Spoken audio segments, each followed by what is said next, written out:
Hello guys, কেমন আছো তোমরা? আশা করি তোমরা সবাই ভালো আছো আর মস্তিতে আছো।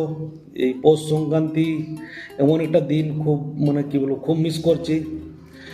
যে আমাদের বাঙালি খেনে এটা খুব একটা প্রিয় মাস, যেটা পৌষ মাসে খাওয়া দাওয়া ঘোরাঘুরি সব কিছু একটা আনন্দ ফিল হয় বা আনন্দ করি।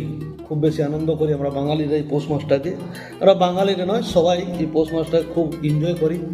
কিন্তু ভাগ্যটা এতটাই খারাপ আমাদের যে কর্মজীবনে বাড়ি যেতে পারিনি।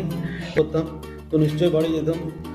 ব্যাপারটা হয়ে যে নিজের বিজনেস ছেড়ে যেতে পারছি না, আর খুব কষ্ট লাগে।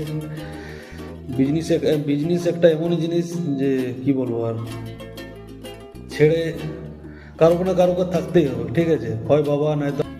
এটা যদি আমি অন্য কোথাও বা অন্য কোনো ফার্মে কাজ করতাম তাহলে নিশ্চয়ই বাড়ি যেতাম, 100% শিওর।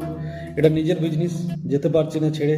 আর তোমরা কীরকমভাবে এনজয় করছো এই মাসটাকে প্লিজ কমেন্ট করে বলবে। আর খুব জলদি বাড়ি যাব, কিন্তু এখন আমার এখানে ছেলে নেই, তার জন্য আমি বাড়ি যেতে পারছি না। বা বাবাও নেই এই টাইমে, বাবা বাড়িতে আছে। তো কে কোথার থেকে আমার ভিডিও দেখছো প্লিজ কমেন্ট করে বলবে। তো খুব ভালো এনজয় করো সবাই বাড়িতে যারা যারা আছো। আর তো প্লিজ ভিডিওটা যদি ভালো লেগে থাকে লাইক কমেন্ট শেয়ার করতে ভুলো না। ফেসবুকে যদি দেখছো তাহলে পেজটাকে ফলো করো, আর যদি ইউটিউবে দেখছো তো সাবস্ক্রাইব করো। তো দেখা হচ্ছে নেক্সট ভিডিওতে। রাম রাম।